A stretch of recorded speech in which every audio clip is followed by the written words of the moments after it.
मेरी माताओं बहनों, प्रभु चर्चा हम सब के फ़ायदेमंद की चीज़ें हैं, हमारे कल्याण की है। हमारी जो रूहानियत है, रूहानियत ताकत को हम पहचान सकते हैं अपने अंदर की। जो प्रभु सताई बैठी आत्मा में कितनी ताकत है। आत्मा अमर है, अजर है, इसको जल भिगो नहीं सकता, हवा इसको उड़ा नहीं सकती। ये अमर अजर है और अमर अजर रहेगी। कहते हैं आत्मा से महात्मा, महात्मा से परमात्मा। पहले आत्मा से महात्मा में लगाना पड़ता है, फिर परमात्मा से मिलन हो जाता है। तो आत्मा, महात्मा, परमात्मा, ये हम सब के लिए हमें करना जरूरी है। बच्चों आराम से बैठ जाओ, आप आराम से बच्चों बैठ जाओ, शरारत ना करो, आराम से बैठ जाओ, ध्यान से सुनो। तुम भी अच्छे बधाई के पात्र हो जो प्रभु का नाम, प्रभु चर्चा में भाग लेते हो, समय समय पर आ जाते हो तुम। मेरी विनती है आपके चरणों में भी, पहले शरारत ना करें, आराम से सुने ध्यान से। मेरी माता मैंने सभी सुन लें इसी तरह जी, ठीक है जी जी सरकार। तो आप सबको प्रणाम जी है। 11वां अध्याय में जो विराट रूप दिखाया कृष्ण भगवान ने अर्जुन को, ऐसे देख नहीं सकते कोई रूप। उसको ताकत दी, दिव्य नेत्र दिए, दिव्य नेत्र उसके अंदर। दिव्य नेत्र बोले इस आँखों से नहीं दे सकोगे आप। उसको आशीर्वाद दिया, दिव्य नेत्र दिए, तब उसे विराट रूप दिखाया।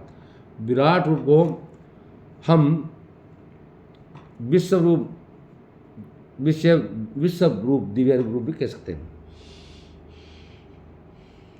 श्री कृष्ण अर्जुन स्वाध्याय में विश्व रूप दिव्य नाम 11 अध्याय में सिखाया उसको।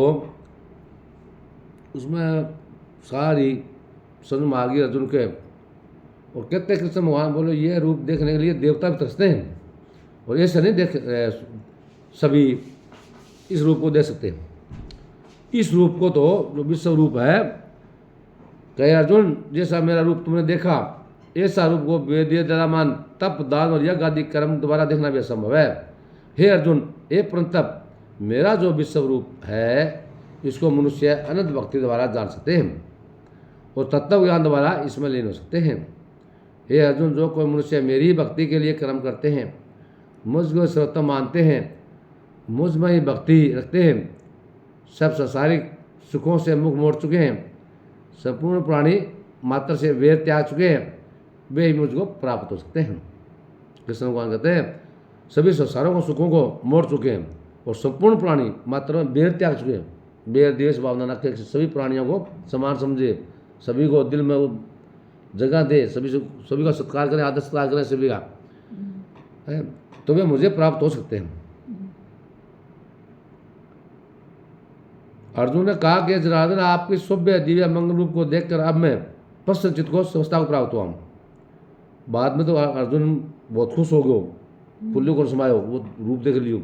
ने पहला भयभीत हो गयो अर्जुन, जो रूप देख रहा था भयभीत हो, डर गयो, घबरा गयो, कंपन लागे। मेरी माता बहनों, अर्जुन तो बहुत बड़ा योद्धा था, बहुत शक्तिमान था।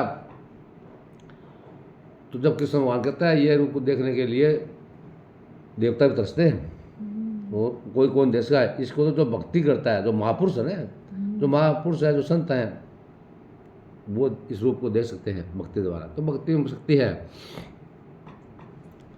और भगवान विष्णु जी माता लक्ष्मी को बताते हैं, बातचीत करते हैं, वो चर्चा करते हैं, समाज स्थापित करते हैं। श्री नारायण जी बोले हे लक्ष्मी, अब 11वें अध्याय का महात्म्य सुन। तुंगभद्र नामक नगर था जिसके राजा का नाम सुकानंद था।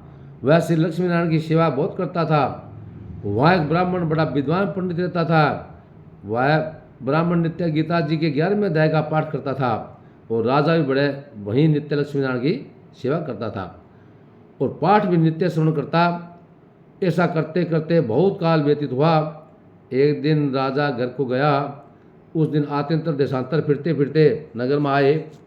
आत्यंतर देशांतर क्या, ये मेहमान आगे बाहर से जो आज रात बसेरों के लिए रुकने के लिए। तो आतिथ्यों ने राजा से कोई जगह मांगी। राजा ने बड़ी हवेली खुलवा दी जहाँ आतिथ्य रहे। राजा ने सीधा दिया। रसोई का आतिथ्य बड़े प्रसन्न हुए और अमृत लेके राजा के उनके दर्शनों को गया। राजा का बेटा भी साथ था, कई भूते साथ थे। राजा उस हवेली में आया और जो महंत था उसके साथ बातचीत करने लगा और राजा का पुत्र खेलने लगा। वहाँ एक प्रेत था, प्रेत रहता था। उस प्रेत ने राजा के पुत्र को मारा। चाकार ने राजा को खबर करी। राजा यद्यपि सेवा बहुत करता था, कथा श्रवण करता था, परंतु पुत्र के मुँह से राजा के मन में दुर्बुद्धि आ गई। राजा बोले, संत जी आपका दर्शन हमको बहुत फला है, एक पुत्र सासो प्रेत ने मार दिया। तब ब्राह्मण ने कहा, राजा जी चलो देखो कहाँ है तेरा पुत्र। राजा ब्राह्मण मेहनती वहाँ आए जहाँ राजकुमार मरा पड़ा था।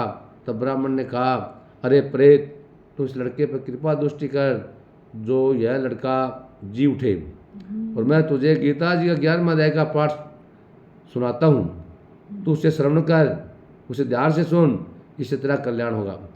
विप्र ने गीता के 11वें अध्याय का पाठ किया और प्रेत पर जल छिड़का। तत्काल प्रेत की होने से छूटकर वह देवदेव पाई और राजा का पुत्र उठकर सावधान हुआ।